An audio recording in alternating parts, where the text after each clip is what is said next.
Everyone tells you to win the buy box by dropping your price. That advice is killing your margins and training Amazon's algorithm to work against you in the long term. Competing on price alone is a race to the bottom, and the bottom is not profitable. What's going on, guys? My name is Nick Hall. I built and sold a better for you CPG brand called Vita5 to a multi-billion-dollar strategic buyer back in 2023, and now I run Revive Marketing Partners, where we manage Amazon growth for dozens of brands, doing anywhere between $200,000 a year and $20 million a year on Amazon. I'm going through three main things today to tell you how you can win your buy box from what's changed in 2025 to 2026. This is number one. Most people think it's all about price, and it was. Majority of it was about the price, but it's not anymore. One reason is your fulfillment method. Are you FBA versus FBM? Amazon wants you to be selling this and shipping it immediately. When you're FBM and you're not shipping on time, your seller metrics are out, your ODR, your late shipment rate, your cancellation rate is higher than where they want it to be, they're going to penalize you. If you don't have competitive pricing, you're still going to get hit on that. But a new thing that they've started talking about more and more is the inventory availability that you will find. If you don't have stock all throughout the warehouses, all of their warehouses throughout the United States, you're likely going to lose it. And let's be real, Amazon is here for a profit. Amazon wants to be the cheapest option, not just in their price, but in the cost that it takes them. And so when you think about it, their shipping costs should be the cheapest. So if you live in Dallas and there's a unit in Dallas, you're going to win that one. However, if your nearest unit is in Oklahoma or another neighboring state, they're likely going to take the company that has theirs in Dallas to save on money. So check this out. We've got this right here. And when you look at your feedback rating, this is going to be something that Amazon takes into consideration.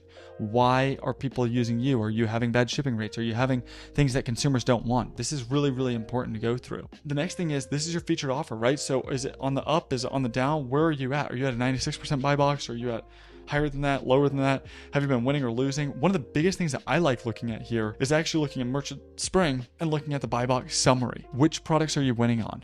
Which ones are you losing and have no buy box winner? And then which ones are you losing to your own offer? These are easy switches that you can immediately do. And how do you do this, right?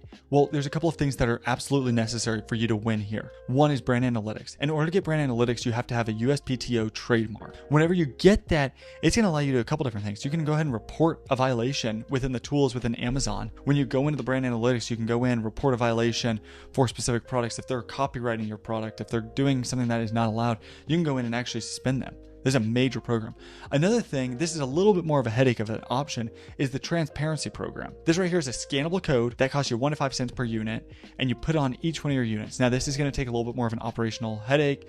It's not necessarily as ideal. Another option that you should absolutely do is every one of the people that sells your product, you should put an authorized seller agreement with MAP pricing. That is super, super important for you to actually win on this, because consumers are going to go out there and they're going to go buy your product from TJ Maxx or go buy it from another option or whatever it may be, and they're just going to go resell this. Maybe it's KeHE or UNFI. They get discounted price and they go and sell and they beat on yours. They don't care about making 30 cents a unit. They're just trying to make a buck. The last one that you can do is smart repricing rules. And on the smart repricing rules, you're going to go through and you're going to be able to actually reprice automatically based on the buy box and a certain dollar amount or percent discount that you want to do. Quick recap here. Buy box, this is not just a price war, it's a stability signal. Most sellers do not know that they've actually lost this until their sales have tanked and they notice it a week later. Run your weekly audits, and winning it once is easy. Keeping it is the real game. That's what the retention stack is completely for. So the brands that are owning the category on Amazon, they are defending their listings like it's their assets, because that's exactly what they are. If you need any more help, reach out to me on LinkedIn. I'll put links below. We are so thankful for you. Subscribe if this is helpful.